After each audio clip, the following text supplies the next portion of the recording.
Writing a book is no easy task. Just a while ago, a recently divorced mother was working as a waitress and a secretary. Depressed and job-loathing, this woman vowed to finish her long dream of writing a book, and she did. She finished 7. Now, according to the website called Endorsement.com, she has earned over $5 million. This woman, J.K. Rowling, is now a very well-known and famous writer. But like most of us, she had to start somewhere.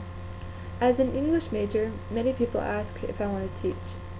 I quickly reply with a very strong no, and then I say I want to write a book. This is often frequently followed by, "Really? That's so cool. I want to write a book too." But unfortunately, like me, this dream does not seem to happen. Since I was in middle school, I had a daydream about seeing my name on the spine of a book. With a long-term goal in mind, I would often perk up as a well-known author would divulge some of their secrets on how they seem to do what seems like the impossible. As I have listened to their words of wisdom on the matter, I have started to see a recurring pattern emerge. Each and every author seems to follow the same 5 steps. Step 1 is coming up with an idea. This can be the longest and most time-consuming part about writing a book. The idea needs to be something worth writing about. As an author of 5 books, Scott Burks puts it, quote, "Do you love your idea enough to put in 1,000 hours?" Unquote. To write a book, you have to be dedicated, and if you do not like, or just sort of like your subject, you will fail. Coming up with an idea does not have to be painful. Oftentimes, inspiration comes during the most random parts of your day. For me, it usually comes when I am mowing the lawn. My ideas give me an outlet to be creative. One writer, Neil Gaiman, explains on his website, quote, "You get ideas from daydreaming. You get ideas from being bored. You get ideas all the time. The only difference between writers and other people is we notice what we're doing." Unquote. This tool of letting your mind wander can be what helps you finish your goal. So when you have nothing to keep your mind occupied, try thinking about where your mind goes. It must be something interesting to keep you entertained, so why not write about it? The second step is writing your ideas down on paper. This portion of writing is challenging and can feel overwhelming. The best thing to do is keep your mind open and start to play with your ideas as you type away. This allows your brain time to feel comfortable being creative and help you come up with new ideas. It is important to remember having something written down is far better than having nothing.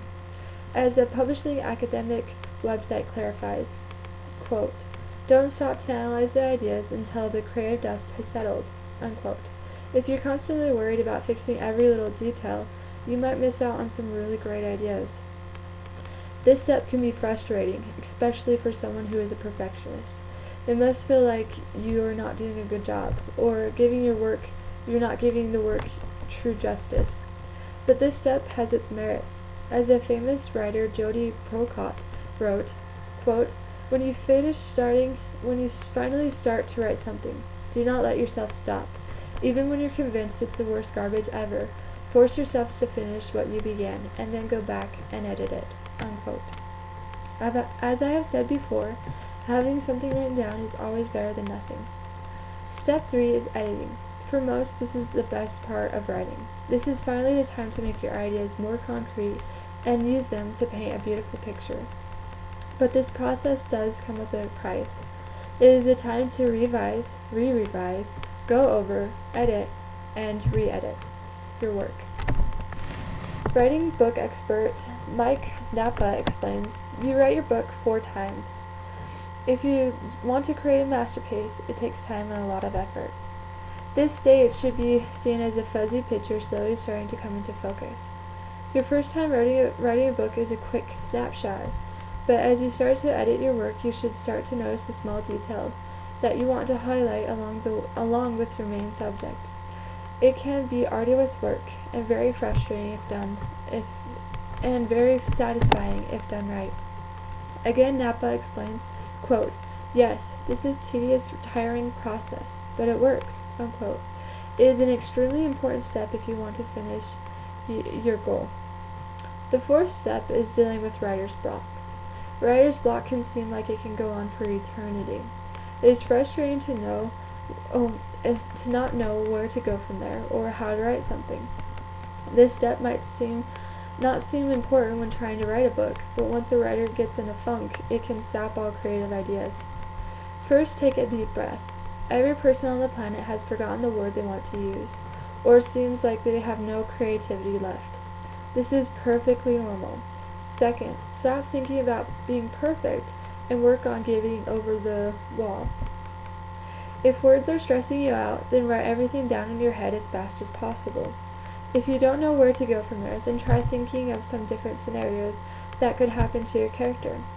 At the University of Illinois' website, it states, quote, "The object is to write without stopping for a whole 10 minutes. If you can't think of anything, just write blah blah blah over and over." Unquote. Third, if nothing is helping you, go look up inspiring pictures. Sometimes you can get blocked by just words, and pictures can soothe the mind. Don't let writer's block stop you from fulfilling your dream. The fifth and final step is to give your work some distance. This step might feel really bizarre, especially after giving so much of your time to work, but it's very vital for your book. A New York Times writer, Kathleen Clary, puts it, "Creative work requires periods of rest, times during which all those things that simmer beneath the surface can bubble and burst or ripen. Rest is a necessary part of the creative process, and one we too seldom grant ourselves. Giving your writing and yourself time to pause and think about something else can give your writing an edge. Giving your writing some distance can also help you get some perspective on your writing. Oftentimes, I find after a few days or even weeks of not writing, I feel better, and the words come more easily than they did before. So think of it as a paid vacation. Some time off so when you get back to work, you feel more refreshed and happy to be back. Writing is something to be enjoyed and something to delight in. The world would be a so empty place without books. So when you're writing yours, just remember how much you can influence the world. Writing an entire book is possible, and it can be done in 5 simple steps. Get an idea, write it down, edit your work, deal with writer's block, and give it some distance. Once you have finished your masterpiece, whether you publish it or not, just remember, not everyone can do what you just did. Thank you.